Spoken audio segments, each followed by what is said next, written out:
a su sesión número 13 de la materia de Derecho Fiscal, de la licenciatura en Administración y Comercialización.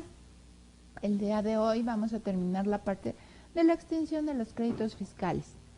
Sí, como habíamos visto, la extinción de los créditos fiscales nace desde que se está dando la parte de la relación tributaria. Esa relación tributaria es cuando están haciendo la parte del hecho jurídico en donde se va a dar un sujeto pasivo y un sujeto activo. Un sujeto activo que vendría siendo la federación, estados o entidades federativas, municipios, y un sujeto pasivo que vendría siendo el contribuyente. El contribuyente que sería el que estaría pagando la obligación. Sí, el hecho de que tenemos que pagar impuestos. El pago es prácticamente la entrega de la prestación debida al fisco una vez que haya nacido la parte de la obligación tributaria. O sea, mientras no nace la obligación tributaria, no tengo que realizar el pago correspondiente. Habíamos visto que existen 3 partes de pagos de una obligación fiscal. Antes de que nazca una obligación fiscal, en el momento que están haciendo la obligación fiscal y después de que nace la obligación fiscal. Vimos que antes de que nazca la obligación fiscal es cuando nosotros traemos mercancía del exterior y tenemos que pasarla por la aduana. Entonces muchas veces nosotros tenemos que pagar los impuestos correspondientes cuando todavía ni siquiera entra en territorio nacional. Entonces en ese caso estamos pagando antes de que entren esos. De hecho, tenemos que pagar para que entren esos productos a nuestro territorio nacional. Posteriormente tenemos lo que es cuando nace el momento de la causación. Por ejemplo, cuando nosotros le estamos pagando a un extranjero y tenemos que retenerles impuestos correspondientes. ¿Por qué? Porque sé que el extranjero no va a pagar impuestos y si yo no se los retengo, pues no los va a pagar. Tenemos otro que es posterior, que es el más común que nosotros conocemos. ¿Qué va a pasar? Que nosotros vamos a hacer todo, nosotros vamos a facturar, por ejemplo, vamos a causar IVA, estamos haciendo una factura, pero yo no voy a pagar ese IVA hasta el mes siguiente, que lo estoy haciendo, hasta el día 17. Tengo 17 días después de un mes vencido. Bueno, tenemos también lo que vendría siendo el pago en parcialidades. Ese pago en parcialidades nosotros lo tenemos y que lo vamos a solicitar a la autoridad.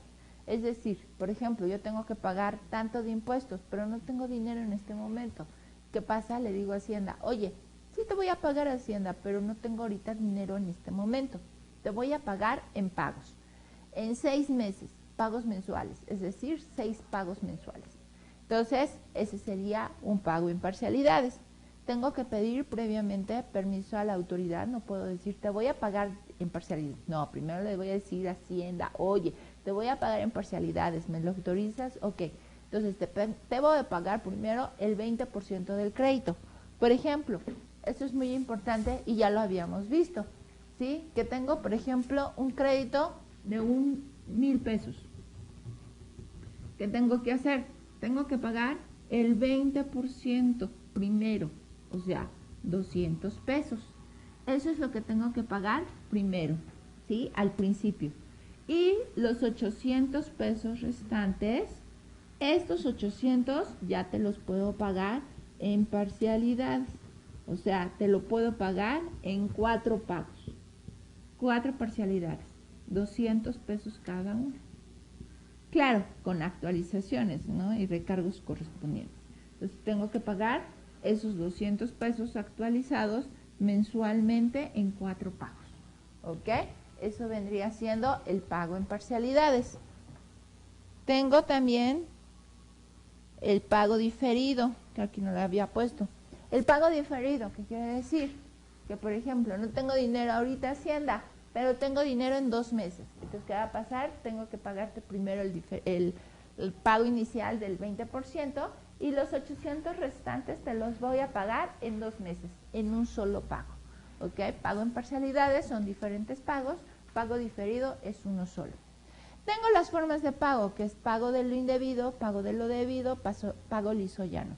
¿Qué quiere decir? Pago de lo indebido es cuando tenía que pagar 160 y pagué 400. Tengo un pago de lo indebido, pagué de más. Pago de lo debido es que tengo 160 pesos a pagar y te pago Hacienda los 160 pesos. Y pago liso llano, ¿qué quiere decir? Cuando tengo que pagar, simplemente no sé si es pago del indebido o pago de lo debido, pero en ese momento te estoy pagando Hacienda. Es un pago liso llano o en firme. Otras formas de pago que vendría siendo un pago bajo protesta, un pago provisional, un pago definitivo, un pago anticipado y un pago extemporáneo. Pago bajo protesta es cuando yo no estoy conforme y le estoy pagando a Hacienda. Inconforme, después voy a meter un medio de defensa. Pago provisional es cuando tengo que pagar mensualmente un impuesto a cuenta de. Pago definitivo es, por ejemplo, el IVA. Cada mes tengo que pagar el IVA. El IVA es un mensual definitivo. Pago anticipado, por ejemplo, en el caso de la parte de impuestos al exterior. Pago muchas veces antes de que llegue la mercancía, pago anticipado. Pago extemporáneo cuando se me pasa la fecha y pago posteriormente. Tengo lo que es la condonación. La condonación es un medio mediante el cual el Ejecutivo va a condonar el pago de una contribución de sus accesorios y va a autorizar de que me lo puedan pagar posteriormente. O definitivamente voy a decirle, no, ¿sabes qué? No me lo pagues. Esto, como habíamos comentado, es porque sucedía algo, porque la economía está muy mal, porque en cierto sector en especial está muy mal dentro de la economía, porque pasó una inundación, porque pasó un terremoto, porque pasó esto, y la economía de cierto sector o de cierta área se declara en catástrofe, ¿no? O sea, en lo que vendría siendo mal, ¿no? Entonces, el área de ese sector, yo voy a decir, los contribuyentes de esa área no van a pagar impuestos por el mes de mayo y junio. Les condono el pago de impuestos. También, no nada más el Ejecutivo tiene esa facultad, también lo tiene la Secretaría de Hacienda y Crédito Público, en el cual también ella va a poder condonar lo que son las multas o infracciones fiscales a cargo de los contribuyentes. Tengo lo que es la prescripción. Y la prescripción es cuando pasa el tiempo y la autoridad no hace el esfuerzo de cobrarme un crédito fiscal. O cuando pago de más y yo no le digo a la autoridad, oye, yo te pagué de más, regrésame ese dinero. Entonces, prescripción es simplemente el paso del tiempo y pues pierde el derecho la autoridad de cobrar ese crédito fiscal. ¿Sí? Nosotros aquí tenemos la prescripción que aplica en la parte de materia fiscal, en donde nosotros decimos que se prescribe la obligación a cargo de los contribuyentes de pagar tributos o contribuciones, o se prescribe la obligación a cargo del fisco de devolver a los contribuyentes las cantidades que estos últimos le hayan pagado indebidamente o cantidades que procedan conforme a la ley. Tenemos otro medio de pago o de cancelar un crédito fiscal que vendría siendo la parte de la compensación. La parte de la compensación, como habíamos visto, es cuando hago pagos, por ejemplo, sobre todo en lo que es ICR y IETU, tengo pagos provisionales a cuenta de un impuesto anual. ¿Sí? Por ejemplo, pago en el mes de enero, pago un ICR de 200 pesos. En el mes de febrero pago un ICR de 300. En el mes de marzo pago un ICR de 400. Y así cada mes pago ICR. Y al final del año pago 12,000 pesos de impuestos sobre la renta. Esos son pagos mensuales provisionales, ¿ok? Ese es el pago provisional de ICR. Pero ¿qué pasa? Llega el fin de año y tengo que hacer todos mis ingresos, que fueron 10,000 pesos, menos mis deducciones de 3,000 pesos. Tengo que serían 7,000. Pero tuve una pérdida fiscal de ejercicios anteriores de 5,000 pesos. Entonces, ¿qué va a pasar? Que nada más tengo 2,000 pesos de utilidad. A eso le voy a aplicar el 30% de impuestos y me van a salir que son 600 pesos que tenía que haber pagado. Oye, pero te pagué 12,000 pesos, ¿ok? Entonces, yo tenía que haberte pagado 600 pesos de ICR, pero te pagué 12,000, entonces tengo 11,400 de saldo a favor. Ese saldo a favor, ¿qué va a pasar? El mes siguiente, en enero, saco mi pago provisional de ICR para enero de 1,500, ok, tengo 1,500, pero tengo un saldo a favor de 11,400, entonces te voy a pagar 0 porque te lo voy a compensar. Te voy a compensar 1,500, ¿ok? Y ya nada más te debo 10,900, nada más me debes 10,900. Entonces yo pago 0. En el mes de febrero, ¿qué va a pasar? Yo tengo que pagar 2,000 pesos de ICR, ¿ok? Entonces te voy a pagar 0 y aquí te resto los 2,000 pesos. Entonces ya serían 8,900 que me quedas a deber. Marzo, tengo que pagar 1,500. Ok, entonces te pago 0 y se lo resto 1,500. Y me quedas a deber 7,400. Y así me la voy llevando. Esa compensación no nada más es ICR. Tenemos lo que es una compensación universal, en donde yo puedo compensar otros impuestos, por ejemplo, ICR YETU, ICR IVA, etcétera. Tengo otras formas de compensaciones, ¿no?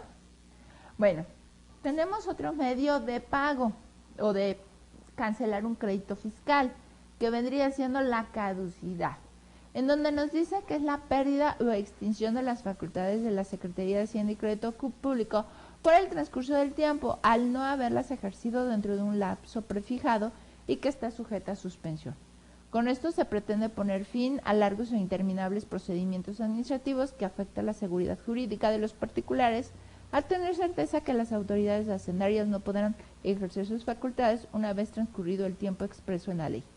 Tenemos lo que es la extinción de 5 años, en donde nos dice que la extinción de 5 años va a empezar a partir de cuando se presente la declaración del ejercicio, cuando se tenga la obligación de hacerlo.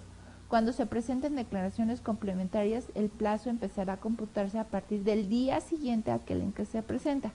Cuando se presentó, debió haberse presentado declaración o aviso que corresponde a una contribución.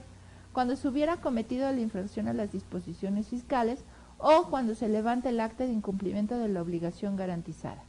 Tenemos lo que es una extinción también de 10 años, o sea, no de 5, sino de 10, cuando el contribuyente no haya presentado una solicitud de inscripción en el RFC, cuando no lleve la parte de la contabilidad, cuando no se conserve la contabilidad o los documentos por el plazo fijado por el Código Fiscal de la Federación, o así con los ejercicios en los que no se presenta alguna declaración del ejercicio, estando obligado a presentarlas o no se presenta en la declaración del ICR la información que respecto del IVA o del IEP se solicita en dicha declaración. En este último caso, el plazo es de 10 años y se contará a partir del día siguiente a aquel en el que se debió haberse presentado la declaración señalada. Eso es muy importante, ¿por qué? Porque hay algunos contribuyentes que tienen mucha suerte, ¿no? Y que no les llega ningún requerimiento de la autoridad, no pagan impuestos y no les llega ningún requerimiento de la autoridad. Y de repente les empieza a llegar requerimientos, ¿no? Y dicen, oye, pero ya pasaron 5 años, ya no. Sí, pero tú no hiciste ningún pago provisional de impuestos. Entonces, la extinción de la autoridad, sí, para que se cancelen los créditos, no es de 5 años, sino es de 10 años. Entonces, por eso es importante que nosotros tengamos en consideración cuando se extinguen los créditos fiscales, si son de 5 o si son de 10 años. Las características de la caducidad nos dice que es de carácter procedimental o adjetivo, que quiere decir que la caducidad es una institución de carácter administrativo por estar vinculada al ejercicio de las facultades de tal naturaleza y regulada por las normas de derecho administrativo. La caducidad en materia fiscal federal no tiene naturaleza procesal, no implica la existencia de un juicio. Tenemos la que es de carácter extintivo. el efecto inmediato que genera la caducidad en materia fiscal federal es que por virtud de ellas se extinguen ciertas facultades de la autoridad por no haber sido ejercidas dentro del término que prevé la ley. Y tenemos facultades susceptibles de extinción. En el artículo 67 del Código Fiscal de la Federación nos señala que solo se extinguen a partir de la caducidad las facultades de las autoridades fiscales para determinar las contribuciones omitidas y sus accesorios, así como para imponer sanciones. Y tenemos que una diferencia entre caducidad y prescripción. La caducidad dice, es la institución que genera efectos extintivos de ciertas facultades de la autoridad. La prescripción, institución que genera efectos extintivos en relación a la obligación fiscal determinada en cantidad líquida o cargo del sujeto individualizado, o bien de la obligación a cargo de las autoridades de devolver las cantidades pagadas indebidamente. La parte de la caducidad, la autoridad pierde el derecho de determinar diferencias. En la prescripción, la autoridad pierde el derecho a cobrar un crédito. ¿Ok? La tercera, el término de la caducidad se inicia en el momento de la presentación de la declaración o de la fecha en que debió presentarse. Esto es muy importante. ¿Por qué? Porque luego tenemos que contar 10 años a partir de que no se presentaron las declaraciones correspondientes. En cambio, en el término de la prescripción, el término de la prescripción inicia desde que se extingue o desde que se hace exigible el crédito fiscal. 4, dice, no es susceptible de interrumpirse la caducidad, pero sí de suspenderse. Y la prescripción es susceptible de interrumpirse y suspenderse. ¿Ok? Entonces, aquí tenemos cómo la caducidad y la prescripción tienen diferentes. La caducidad, pues ahora sí que pierde la autoridad del derecho de determinar las diferencias. Y la prescripción pierde la autoridad del derecho de cobrar un crédito. Tenemos otra forma de extinguir un crédito fiscal, que es la cancelación, en donde nos dice que no es exigir el pago de una obligación fiscal. Cuando resulten incobrables o incosteables sus requerimientos, se considera que un crédito es incosteable e incobrable cuando su escasa cuantía es antieconómico o sin cobro. La cancelación no libera del cobro el sujeto pasivo de la obligación. Si un deudor deja de ser insolvente, deberá cubrir su adeudo tributario. ¿Qué quiere decir? Que pues ahora sí que muchas veces pues llega Hacienda y pues dice, me debes tanto de impuestos, pues sí, pero embárgame, no tengo nada. Entonces en ese momento Hacienda pues decide hacer la cancelación del crédito fiscal. ¿Por qué? Porque no puede embargarle nada. Entonces si no tiene nada el deudor, pues no puede embargar nada y en ese momento hace la cancelación. Ojo, pero eso es una cancelación porque no tiene dinero el deudor. En el momento que el deudor empiece a tener dinero, en ese momento deja de ser insolvente y ya la Hacienda puede pedirle que cubra ese crédito fiscal que tiene abierto, ¿sí? O sea, la cancelación no exime de la obligación al contribuyente de pagar ese crédito fiscal. Simplemente a Hacienda se le hace incosteable pues embargarlo. ¿Por qué? Porque no tiene nada. Entonces, en ese momento se hace la cancelación de impuestos. Pero en el momento en que empieza a generar impuestos, en ese momento se hace lo que es el cobro de ese crédito fiscal. La cancelación que nos dice, la Secretaría de Hacienda y Crédito Público podrá cancelar créditos fiscales en las cuentas públicas por inconstabilidad en el cobro o por insolvencia del deudor o de los responsables solidarios, como yo les había comentado. Pues muchas veces el deudor dice, pues sí, cóbrame, no tengo nada. Entonces Hacienda pues puede hacer la cancelación del crédito fiscal. Se consideran créditos de cobro incosteable aquellos cuyo importe sean inferior o igual o equivalentes en moneda nacional a 200 UDIs. Aquellos cuyo importe sea inferior, igual o equivalente a 20,000 UDIs y cuyo costo de recuperación rebase el 75% del crédito fiscal, así como aquellos cuyo costo de recuperación sea igual o mayor a su importe. Se consideran insolventes los deudores o los responsables solidarios cuando no tengan bienes embargables para cubrir el crédito o estos ya se hubieran realizado, cuando no se puedan localizar o cuando hubieran fallecido sin dejar bienes que puedan ser objeto de procedimiento administrativo de ejecución. Entonces, ¿qué va a pasar? Muchas veces pues los deudores fallecen y pues para Hacienda todavía siguen en activo. Entonces, cuando Hacienda llega y pues ahora sí que no tiene bienes, la persona que pues ya falleció, ya no está la persona, puede hacer lo que es una cancelación del crédito fiscal. ¿Por qué? Porque ya no está la persona y no dejó bienes. O sea, no están los bienes a nombre de esta persona. ¿Por qué? Porque pues ya falleció. Entonces, muchas veces detiene lo que es una sociedad. Esa sociedad, pues cuando nace, pues nace con toda la aportación de sus socios. Pero ¿qué pasa? Le va mal a la sociedad. ¿Y qué va a pasar? Pues muchas veces queda en liquidación la sociedad. Ya, queda, ya no más. Entonces la sociedad en ese momento entra en el proceso de liquidación y pues sus bienes empiezan a repartirse, empiezan a pagarse las deudas. Lo primero que se tiene que pagar en un proceso de quiebra o en un proceso de liquidación vendrían siendo los sueldos y salarios de los empleados. Sueldos y salarios de los empleados es en primera instancia, después proveedores y hasta el último el fisco. Entonces, si el fisco en un momento dado ya no tiene bienes la empresa porque tuvo que pagar los sueldos y salarios de los empleados, los proveedores y acreedores y al final el fisco, pues entonces pues ya el fisco ¿qué puede hacer? Más que la cancelación del crédito fiscal. ¿Por qué? Porque ya está la empresa, ya está en liquidación, ya está en quiebra, ya está desapareciendo. Cuando el deudor tenga 2 o más créditos a su cargo, todos ellos se sumarán para determinar si se cumplen los requisitos señalados. Los importes a que se refiere el segundo párrafo de este artículo se determinarán de conformidad con las disposiciones aplicables. Ahora, es muy importante que nosotros consideremos que la cancelación aplica cuando la empresa ya no tiene bienes. Por ejemplo, si la persona fallece, Dios no quiera, fallece, y deja la empresa y está en nombre de la empresa, la persona que falleció, no por el hecho de que la empresa o de que la persona falleció, la empresa ya no va a pagar impuestos. No. ¿Por qué? Porque la empresa sigue viva, sigue produciendo. La persona quizás falleció, pero hubo una sucesión.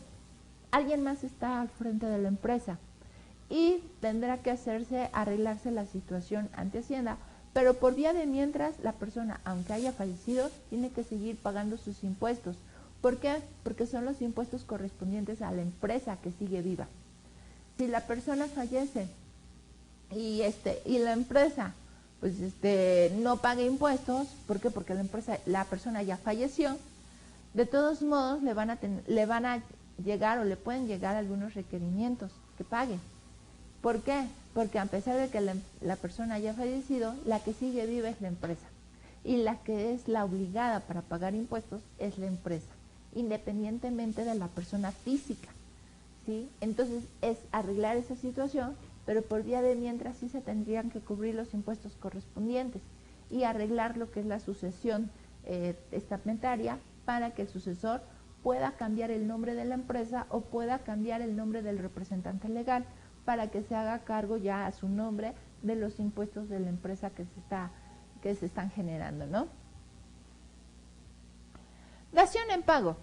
Esta es una forma donde nos dice que la obligación queda extinguida cuando el acreedor recibe en pago una cosa diferente a la que se le debía, pero en igual valor y en porcentaje a la obligación original. Ello ocurre cuando una vez embargados los bienes mediante el proceso administrativo de ejecución, por no pago oportuno, Hacienda decide adquirir en propiedad esa clase de bienes en adjudicación, como pago definitivo de la obligación reclamada. Eso es muy común cuando nosotros le debemos dinero a Hacienda y llega lo que es el primer requerimiento, el segundo requerimiento, y cuando son montos excesivos o son montos considerables, Hacienda va mejor y embarga sus bienes. Embarga sus bienes y ahora sí que se los queda a cuenta del impuesto que le debe.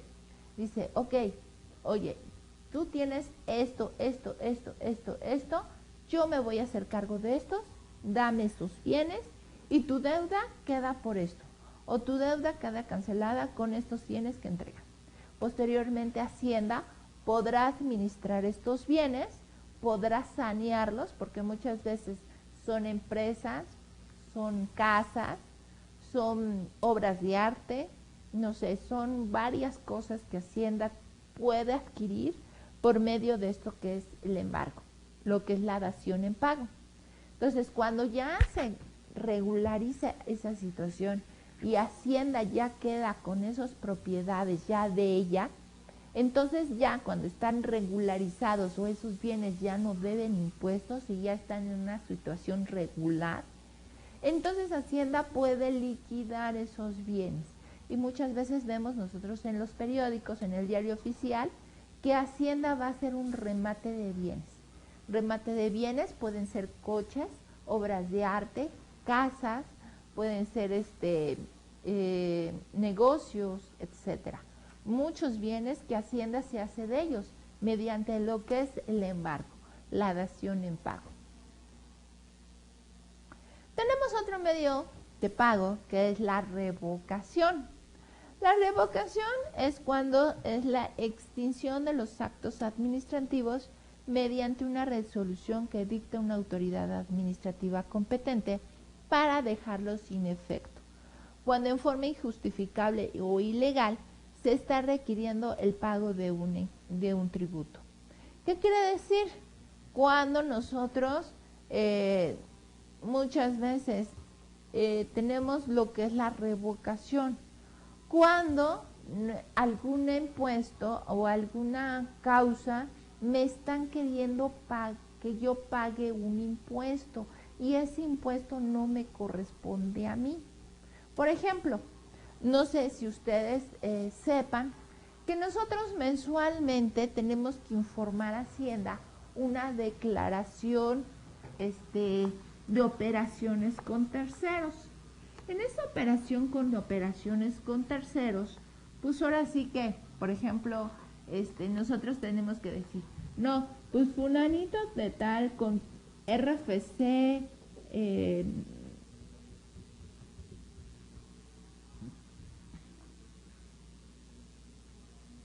con este RFC yo le compré 10,000 pesos de material.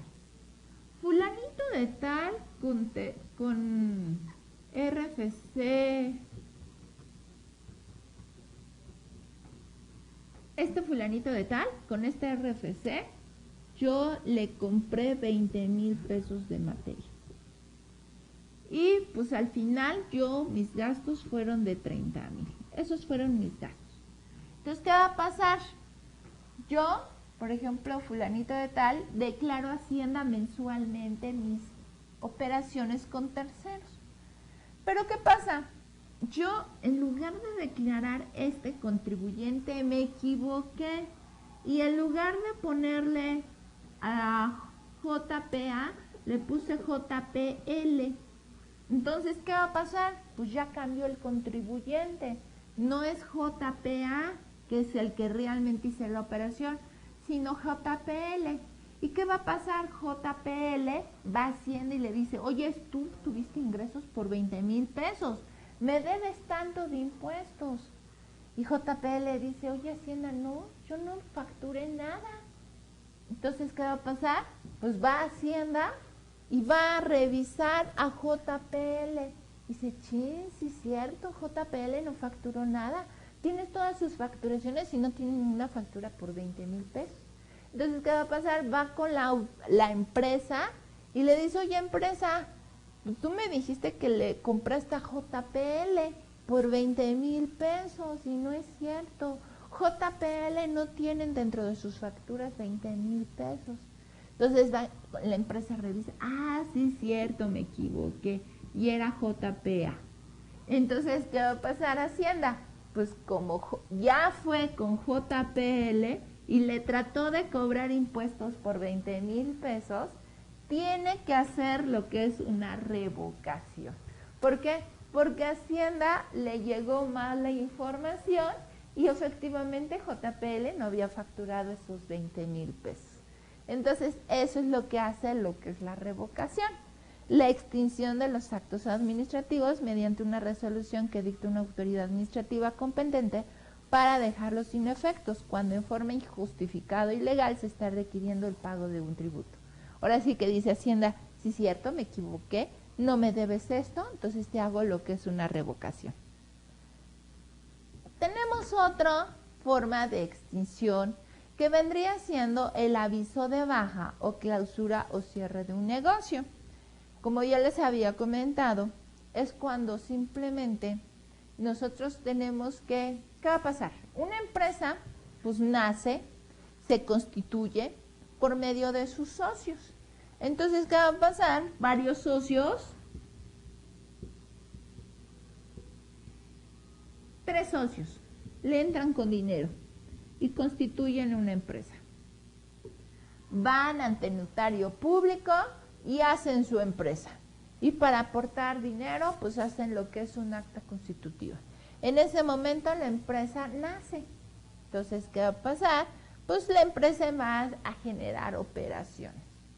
Entonces, pero llega el momento en que la empresa le empieza a ir mal. Y la empresa, pues, va generando pérdidas. Y pues para tener una empresa con pérdidas, pues no. O no se ponen de acuerdo los socios y dice, ¿sabes qué? Yo me retiro, dame mi dinero. Ya se va ese socio. Y después otro socio dice, no, ¿sabes qué? Yo también me retiro. Yo no, sí, quiero seguir, dame mi dinero. Entonces, pues ya no puede trabajar la empresa con un solo socio.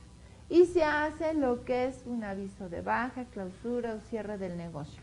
Entonces, el negocio desaparece, pero no puede decir nada más como por arte de magia, ¿no? Cierro la puerta y ya, el negocio está afuera. No, no puedo hacerlo así, no es tan sencillo. Al igual que yo cuando constituí una empresa, tuve que portar dinero y hacer un acta constitutiva y ir ante notario, igual de la misma forma cuando se da la baja de un negocio, la clausura de un negocio, tengo que ir ante notario y tengo que iniciar un proceso de terminación de la sociedad. Entonces tengo que ir ante notario, el notario avisa a Hacienda, para avisarle necesito un acta en donde el notario me está diciendo que voy a iniciar el proceso de liquidación de la sociedad. Inicio el proceso de liquidación de la sociedad, le aviso a Hacienda que voy a iniciar el proceso de liquidación de la sociedad y posteriormente Hacienda, ante notario tengo que ir a decir, ¿sabes qué?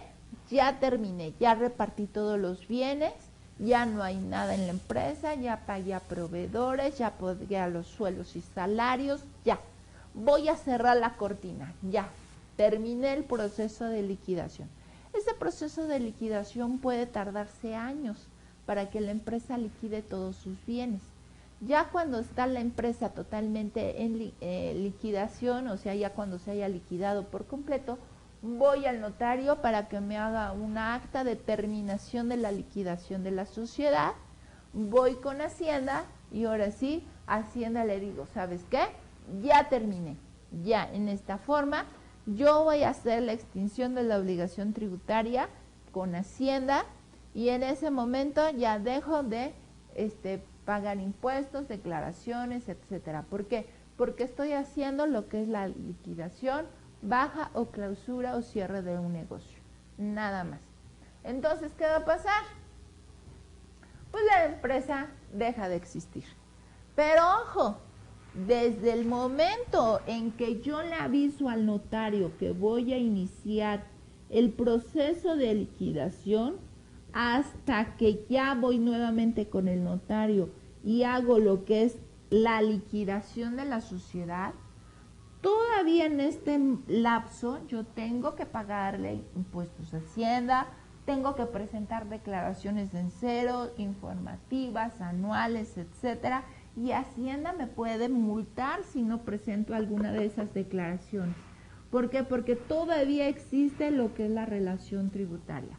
Hasta que le doy la baja al notario y ya le digo, ya termine la sociedad, pueden tardarse días, meses, años en que suceda todo esto y hasta este momento en el que el notario me hace lo que es la última acta de la liquidación de la sociedad, hasta ese momento le digo a Hacienda, ya terminé el proceso de la liquidación de la baja, clausura o cierre del negocio, ¿sí? Entonces, es muy importante. ¿Por qué? Porque muchas personas piensan que iniciando el proceso de liquidación ya no tengo que presentar declaraciones, ni pagar impuestos, ni nada. No, es hasta que el notario me da la segunda acta de liquidación de la sociedad. En ese momento se liquida la relación tributaria y se estaría dejando de pagar impuestos y de cumplir con las contribuciones y de pagar y de presentar declaraciones, etcétera. Mientras tengo que seguir contribuyendo, tengo que seguir presentando, aunque sea en cero, o mis avisos por qué no estoy pagando impuestos, etcétera. Tengo que cumplir con la obligación tributaria que yo tengo con Hacienda. Tengo otro medio en el cual yo voy a cancelar un crédito fiscal, que es la confusión de derechos, donde surge simultáneamente y se reúnen en una sola persona la calidad de deudor y acreedor. Por ejemplo, si una persona muere y no deja herederos, ni existe persona alguna que tenga derecho a los bienes, el Estado hereda los bienes. Sin embargo, si esta persona tenía deudos de un impuesto que se entienden que por confusión de derechos quedan extintos por configurarse en la misma persona, el fisco, la calidad de deudor y acreedor. Solamente en ese caso se da lo que es la parte de la confusión de derechos, cuando el Estado se hace cargo de los bienes y los impuestos y contribuciones que le debían esos bienes o esos terrenos, esas propiedades. Entonces en ese momento se hace lo que es una confusión de derechos y con eso se extinguen todas esas contribuciones que tenían que haberse pagado por parte de la persona o del dueño del predio que se está apropiando el Estado. Tengo otro medio que es la novación fiscal, que es un acto consensual entre el fisco y el contribuyente. Es decir, por medio de la novación se puede lograr el entero de una prestación impositiva que reviste el carácter de rezago. Prácticamente se refiere a adeudos causados en ejercicios anteriores y que se pacta la forma y manera de hacer su pago en ejercicios posteriores. Esto aplica a las prórrogas o diferimiento del pago en cuestión a plazos y en parcialidades. O sea, ¿qué quiere decir? Llega el fisco, hace una revisión de impuestos del año 2000, estoy ahorita en el año 2012, y hace una revisión de impuestos del año 2008. Entonces hace todo y resulta que en el año 2008 le debía impuestos. Entonces le tengo que pagar impuestos. Entonces puedo hacer lo que es una novación fiscal, en donde le diga, ok, perfecto, te voy a pagar esos impuestos, pero te los voy a pagar en pagos, en parcialidades, o te voy a diferir el pago de ese impuesto, ¿ok? Entonces eso vendría siendo una novación fiscal, es un acuerdo de que sí, ok, perfecto, estoy consciente de que te debo tantos impuestos de años anteriores, pero te voy a pagar posteriormente. La característica esencial es que se celebra un convenio de pagos con el fisco, dejando por consiguiente en ser rezago el crédito fiscal, pasando a ser exigible en el futuro, y aunque lo fue del pasado, deriva en la actualidad de la celebración de un acto consensual entre el fisco federal y el causante, es decir, se produce un ámbito jurídico, una novación de las obligaciones a cargo del causante y la exigencia en el cumplimiento de las mismas queda sujeta a condiciones diversas a las que reunía el crédito cuando se considera rezago. Tenemos otro que es el convenio o concordato. Es donde dice que son las facilidades otorgadas al sujeto pasivo a realizar el pago por elevada cuantía o por su falta de determinación exacta del monto que se adeude, por lo que se celebra un convenio en respecto a los principios de proporcionalidad y equidad, lo cual en la práctica tiene relación con las prórrogas y los pagos en parcialidades. ¿Qué quiere decir? Cuando, por ejemplo, yo no sabía de la parte de impuestos y nada más pagué una cantidad y al final ya hice todo lo que el cálculo y tenía que haber pagado mucho menos. Entonces, en ese caso, puedo hacer lo que es un convenio concordato, en donde nosotros pues voy a hacer, voy a decirle a Hacienda, oye, te pagué muchísimo de más, o sea, mucha cantidad de más, me equivoqué, entonces yo tenía que haber pagado tanto y resulta que te pagué tanto. Entonces ahora pues voy a utilizar ese dinero, regrésamelo, voy a ver cómo voy a quedar con Hacienda con ese dinero que le pagué de más. Tengo otro que es la prestación de servicios. Ante la carencia de recursos por parte del sujeto pasivo, este ofrece sus servicios en asistencia técnica o profesional con el objeto de cubrir un adeudo fiscal que tiene Hacienda. En ese momento, pues queda saldado la deuda que tiene con el fisco. Tengo lo que son las exenciones. Esas exenciones son algunos conceptos por los cuales Hacienda me da chance de no pagar impuestos. En el caso de sueldos y salarios, por ejemplo, tengo lo que son 15 días de aguinaldo, 30 días de aguinaldo, 15 días salario mínimo de prima vacacional, 15 días salario mínimo de PTU, etcétera. Son montos por los cuales la autoridad me va a exentar pagar impuestos. Y con eso nosotros completamos el término de la extinción de los créditos fiscales. Como pueden ver, hay muchísimas formas en las cuales nosotros podemos pagar impuestos y quedar bien con la parte del fisco. Entonces, con esto, ustedes pueden resolver los reactivos correspondientes a esta sesión para que con ello ustedes puedan completar la sesión correspondiente y nos vemos en la próxima. Muchas gracias.